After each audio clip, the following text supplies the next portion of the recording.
ದಿಢೀರಾಗಿ ಮಾಡುವಂತಹ ಒಂದು special recipe ಮಾಡಿ ತೋರಿಸ್ತಿದ್ದೀನಿ. ಅದಕ್ಕಾಗಿ ಮೊದಲಿಗೆ ನಾನಿಲ್ಲಿ ಮಿಕ್ಸಿಯಲ್ಲಿ 1 ಕಪ್ ಆಗುವಷ್ಟು ಚಿರೋಟಿ ರವೆ, ಅರ್ಧ ಕಪ್ ಆಗುವಷ್ಟು ಗಟ್ಟಿ ಅವಲಕ್ಕಿ ಮತ್ತು ಅರ್ಧ ಕಪ್ ಆಗುವಷ್ಟು ನಾನಿಲ್ಲಿ ಮೊಸರು ಸೇರಿಸ್ತಿದ್ದೀನಿ. ಮತ್ತು 1 ಕಪ್ ಆಗುವಷ್ಟು ನಾನಿಲ್ಲಿ ನೀರು ಹಾಕ್ಕೊತಿದ್ದೀನಿ. 1 ಕಪ್ ನೀರು, ಅರ್ಧ ಕಪ್ ಮೊಸರು ಹಾಕ್ಕೊಂಡಿನಿ ಅಷ್ಟೇ. ಇಲ್ಲಿ ಇವಾಗ ರುಚಿಗೆ ತಕ್ಕಷ್ಟು ಉಪ್ಪು ಮತ್ತು 1 ಚಮಚ ಸಕ್ಕರೆ ಹಾಕ್ಕೊತಿದ್ದೀನಿ. ಸಕ್ಕರೆ ಹಾಕೋದ್ರಿಂದ ಕಲರ್ ತುಂಬಾ ಸರಿಯಾಗಿ ಬರುತ್ತೆ. ಇದಕ್ಕೆ ಇಷ್ಟ ಇಲ್ಲ ಅಂದರೆ ಸ್ಕಿಪ್ ಕೂಡ ಮಾಡ್ಬೋದು. 1 ಚಮಚ ಆಗುವಷ್ಟು ನಾನಿಲ್ಲಿ ಸಕ್ಕರೆ ಹಾಕ್ಕೊಂಡಿನಿ ಮತ್ತು ರುಚಿಗೆ ತಕ್ಕಷ್ಟು ಉಪ್ಪು. ಇವಾಗ ಎಲ್ಲನೂ ಸೇರಿಸಿ ಮಿಕ್ಸಿಯಲ್ಲಿ ಒಂದು 20 ಸೆಕೆಂಡ್ ಇದನ್ನು ರುಬ್ಕೊಂಡು ತೊಗೊಂಬರ್ತೀನಿ.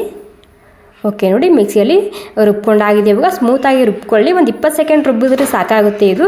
ಇವಾಗ ಏನಿಲ್ಲ, ಈ ಮಿಕ್ಸಿಂಗ್ ಬೌಲಲ್ಲಿ ಹಾಕ್ಕೊಂಡು ಒಂದು 10 ನಿಮಿಷ ಇದಕ್ಕೆ ರೆಸ್ಟ್ ಮಾಡೋಕ್ಕೆ ಬಿಡ್ತಿದ್ದೀನಿ. ನಿಮ್ಮಲ್ಲಿ ಟೈಮ್ ಇಲ್ಲ ಅಂದರೆ ಒಂದು 5 ನಿಮಿಷ ಬಿಟ್ಟರು ಭೀ ಸಾಕಾಗುತ್ತೆ. ಇದಕ್ಕೆ ಒಂದು 10 ನಿಮಿಷ ರೆಸ್ಟ್ ಮಾಡೋಕ್ಕೆ ಬಿಡ್ತಿದ್ದೀನಿ ನಾನು ಇವಾಗ ಇದಕ್ಕೆ. ಓಕೆ ನೋಡಿ, ಒಂದು 10 ನಿಮಿಷ ಆಗಿದೆ. ಇವಾಗ 10 ನಿಮಿಷ ಆಗೋ ತನಕ ನಾನು ರೆಸ್ಟ್ ಮಾಡೋಕ್ಕೆ ಬಿಟ್ಟಿದ್ದೆ. ಇವಾಗ ಒಂದು ಅರ್ಧ ಚಮಚ ಆಗೋಷ್ಟು ನಾನಿಲ್ಲಿ ಇನ್ನೂ ಪೌಡರ್ ಹಾಕ್ಕೊತಿದ್ದೀನಿ. ಈ ಗ್ರೀನ್ ಪಾಕೆಟಲ್ಲಿ ಬರುತ್ತೆ ಅಲ್ವ, ಅದನ್ನೇ ಹಾಕ್ಕೊಳ್ಳಿ. ಒಂದು ವೇಳೆ ಇದು ನಿಮ್ಮಲ್ಲಿ ಇಲ್ಲ ಅಂದರೆ ನೀವಿಲ್ಲಿ ಸ್ವಲ್ಪ ಅಂದರೆ ಒಂದು ಚಿಟಿಕೆ ಆಗುವಷ್ಟು ಅಡುಗೆ ಸೋಡಾ ಕೂಡ ನೀವಿಲ್ಲಿ ಹಾಕೋಬೋದು. ಓಕೆ ನೋಡಿ, ಎಲ್ಲ ಸೇರಿಸಿ ಸರಿಯಾಗಿ ಮಿಕ್ಸ್ ಮಾಡ್ಕೊಂಡಾಗಿದೆ. ನನಗೆ ಇದು ಸ್ವಲ್ಪ ಗಟ್ಟಿ ಅನ್ನಿಸ್ತಿದೆ. ಈಗ ನಾನು ಇಲ್ಲಿ ಸ್ವಲ್ಪ ನೀರು ಹಾಕ್ಕೊತಿದ್ದೀನಿ.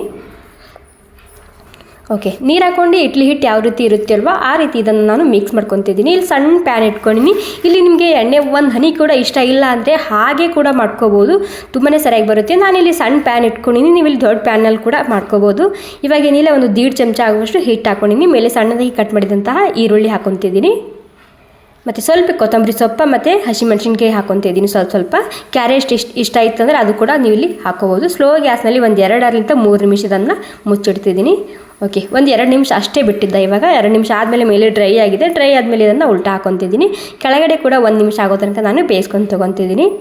ನೋಡಿ, ಬಾಯಲ್ಲಿಟ್ಟರೆ ಕರಗಿ ಹೋಗುತ್ತೆ, ಅಷ್ಟು ಸ್ಮೂತಾಗಿ ಸಾಫ್ಟಾಗಿ ಬರುತ್ತೆ ಈ ಇನ್ಸ್ಟಂಟ್ ಸೆಟ್ ದೋಸೆ.